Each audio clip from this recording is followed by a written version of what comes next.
Pour moi, la dermatite atopique, c'est effectivement une contrainte dans ma vie. Et je considère en fait que j'ai une peau qui ne me protège pas de rien, qui n'est pas du tout imperméable et que je dois, moi, protéger tout le temps.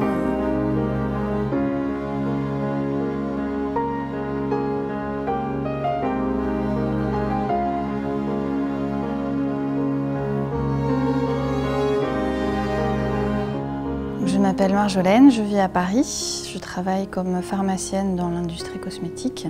Donc, je suis atteinte de dermatite atopique depuis mon enfance. Mes premiers souvenirs remontent à l'âge de 5 ans. J'ai été diagnostiquée un peu avant, vers 2 ans. Je ne sais pas vraiment à partir de quand j'ai compris que c'était une maladie chronique qui allait durer. Mais je dirais que peut-être vers l'âge de 10 ou 12 ans, j'avais déjà vécu quelques années avec et j'ai commencé à comprendre que ça allait durer longtemps. Les crises m'affectent plus quand elles atteignent mon visage, puisque dans ce cas-là, effectivement, c'est plus difficile à cacher. Dans ces cas-là, effectivement, j'évite de sortir. Vraiment, l'impact sur ma vie sociale, on va dire, c'est des choses qui sont qui datent de vraiment plusieurs années. Quand j'étais plus peut-être enfant ou adolescente, à ce moment-là, la maladie avait un énorme impact sur ma vie sociale. C'est-à-dire qu'en fait, je n'en avais pas. J'étais en crise forte à peu près tout le temps, donc je m'empêchais de faire beaucoup de choses. J'avais peu d'amis, je ne sortais pas, j'avais l'impression de dégoûter tout le monde, de faire peur aux gens, donc j'évitais tout contact. Et puis j'ai un souvenir de classe verte avec cette institutrice qui a été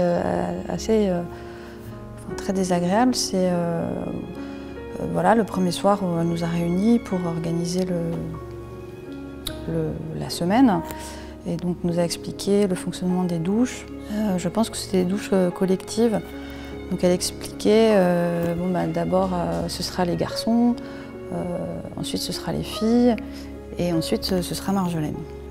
Voilà, moi comme d'habitude, j'ai rien dit et je me souviens d'une petite fille qui a dit « Ah oui, c'est parce que Marjolaine, c'est la plus sage ». Et l'institutrice lui a répondu « Non, c'est pour qu'elle ne vous contamine pas ». Je ressentais beaucoup de colère que je n'exprimais pas du tout et beaucoup de honte aussi en entendant ces propos et en ne sachant pas y réagir. J'avais pas vraiment d'idée précise sur ce que je voulais faire, mais j'ai fini par choisir la pharmacie pour, je pense, deux raisons principales liées en fait à ma maladie. Je pense que j'avais envie d'étudier la pharmacie et la médecine allopathique, et puis de me donner aussi les moyens de comprendre par moi-même, voilà, les traitements.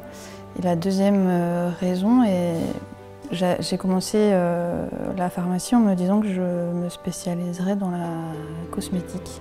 Un peu, voilà, toujours un peu pour les mêmes raisons, mais je me suis un peu considérée comme quelqu'un de monstrueux, en tout cas pas du tout esthétique. Et l'idée de travailler dans la cosmétique, c'était voilà, une sorte peut-être de rêve à atteindre.